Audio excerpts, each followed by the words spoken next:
지금 보수 언론들이 굉장히 위기를 느꼈지요. 그래서 보수 언론들이 일체히 지금 몇 가지 이야기를 하고 있습니다. 그러니까 총선 막판에 보수 진영의 표를 단결시켜서 이기자라고 하는 건데, 자, 이것은 이렇게 하지 않아도 어차피 표를 찍을 보수의 한 70%, 80% 이르는 사람들을 모아낼 수는 있겠지만은 그 사람들은 결국 보수 지지층 30% 안에 들어가요. 핵심 지지층이요. 그래서 국민의힘 지지율이 지금도 보면 전국적으로 30%가량 나오고 있기 때문에 30% 이상 나오고 있기 때문에 32가 나왔다잖아요. 지역구에서요. 매번 이런 걸 해봤자 아까 쌓았던 목표물에 또 포를 쏘는 것과 똑같아요. 그러면 이것이 보수층을 전체 단결시켜서 싸이 보수를 투표하게 하고 또 더 나아가서 60대 이상의 투표층을 갖다가 굉장히 높일 수 있겠느냐? 저는 미미할 거라고 보고 있습니다. 그래서 싸이 보수나 보수의 투표율을 아주 높이는데 기여하지 못할 거다. 그렇게 보고 있어요.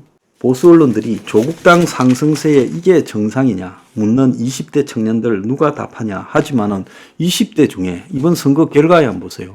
보수 쪽에 투표한 사람이 많냐 아니면 이재명이나 조국당에 투표한 사람이 많냐 보면 20대 중에 그들한테 결국 투표한 사람이 많을 겁니다. 천안함 망은 오명 대부분 당선권 유족들의 절규하는데 이런 것들을 해봤자 투표 성향을 바꿀 사람은 별로 없다고 보고 있어요. 또 어떤 신문은 의대 정원 2,000명이 필요하다. 한 명도 바꿔서는 안 된다는 논리를 고집하고 있는데 윤 정권이 이런데 위안을 얻으면서 자, 의대 정원 바꾸는 문제도 지금 며칠을 끌고 있어요. 그걸 갖다가 협상 대상이라고 하고 그것까지 포함해서 협상하자 해야 될 건데 시간 끄는 동안에 입틀막 되었던 정권의 강경투쟁적인 의사가 지금 의사협회 회장이 돼버렸어요. 어제요. 그래서 복지부 장차관 사퇴하고 대통령 사과하고 오히려 의대 정원을 줄여라고 이제 큰 소리를 치고 있습니다. 이제 입장이 바뀌었다. 며칠만 있으면 끝이다는 거죠. 그리고 이재명이 지금 사법 리스크에 대해서 연일 국민의힘이나 이런 쪽에서 떠들어도 이재명의 사법 리스크나 조국의 위선을 모르는 국민이 많아서 지금 선거 양상이 이렇게 되는 게 아니라는 거예요. 자, 쉽게 이야기하자면 배고프고 배 아파서 2부에 이야기했듯이 도둑놈이라도 좋으니까 현 정권을 좀 혼을 내달라는 쪽으로 분위기가 가고 있다는 거예요. 이 속에서는 운동권 청사는 황당한 소리고 한동훈은 애초에 황당한 목표를 끌고 나왔어요. 이재명이가 알아서 정리할 문제를 그걸 왜 떠들어요? 거기에다가 이재명이 사법 리스크나 조국 사법 리스크를 그렇게 떠들어봤자 국민들은 한동훈의 말에 관심을 가지지 않고 이제 정권을 심판하겠다고 나서고 있어요. 그러면 여기에서 왜 윤 대통령이나 한동훈 비대위원장한테 국민들이 등을 쥐고 있는가? 이런 것들이요, 답이 안 나오고 있습니다. 지금 여권 내에서는요, 아무도 말을 안 하고 있어요. 이번에 출마한 후보자들이 음주운전 전과가 43명이다. 부동산 과다 후보가 있다. 이런 비판을 하고 있지만 국민들은 솔직히 말하면 국회의원들 수준에 별로 기대를 안 걸고 있어요. 그런 것이 어떤 선거에도 영향을 끼치지 못합니다. 이미 국민들 스스로가 굉장히 맹종적 정치적 선택을 하는 단계에 가버렸고 그것은 경제적 붕괴 그리고 사회적 붕괴 위기에 놓인 국민들이 공포에 사로잡혀서 심판투표로 가고 있는 포퓰리즘 양상의 극대화가 한국 사회에서 진행이 되고 있다는 거예요.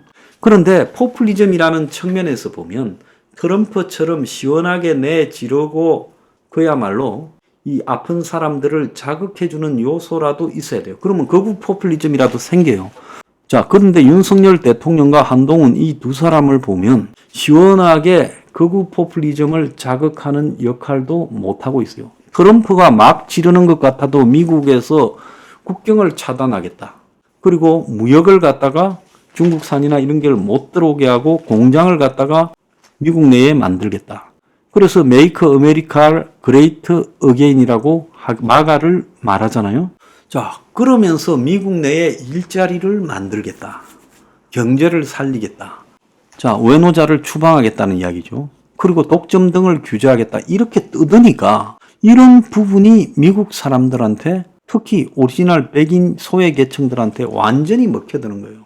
윤석열과 한동훈이 도대체 지금 외노자 정책을 어떻게 했습니까? 플랫폼이나 이런 정책 어떻게 했어요?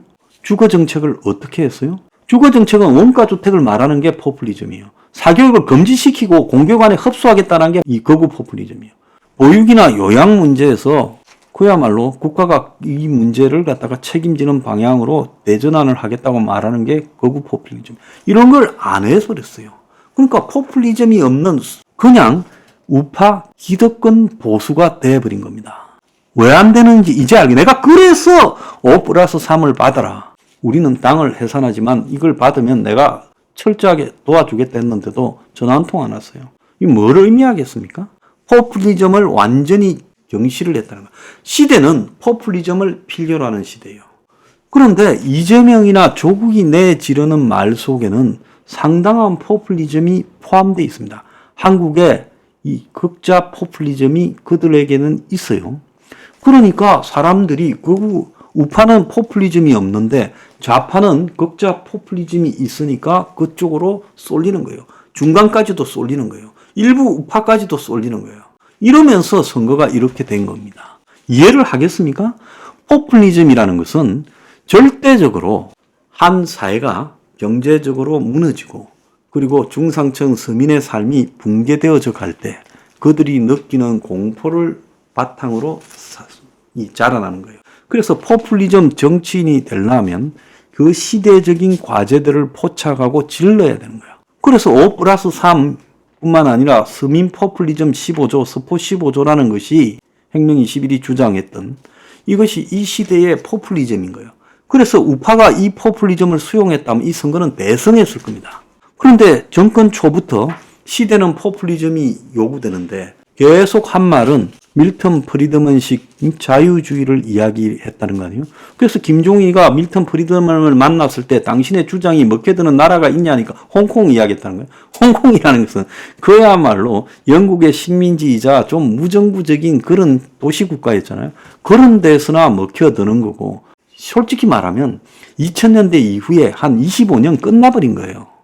철학이 없이 그런 걸 밀어붙이면서 그 신자유주의적인 배경에서 덕을 보는 사람은 기득권이죠.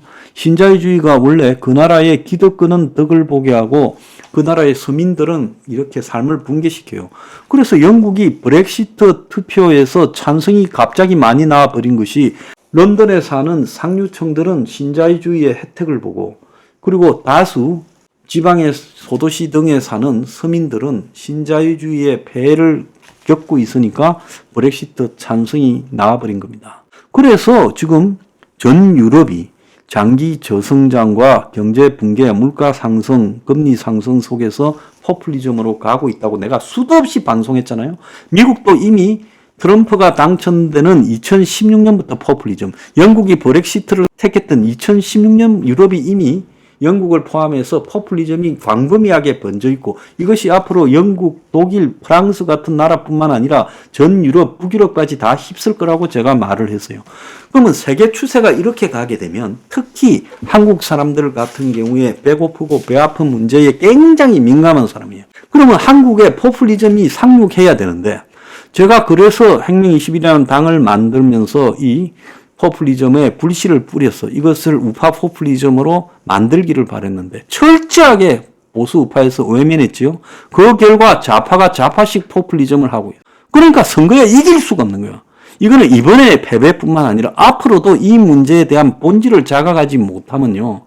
이제 포퓰리즘의 시대라는 걸 이제 보수가 선거를 영원히 못 이긴다는 거예요. 이걸 명심해야 돼요.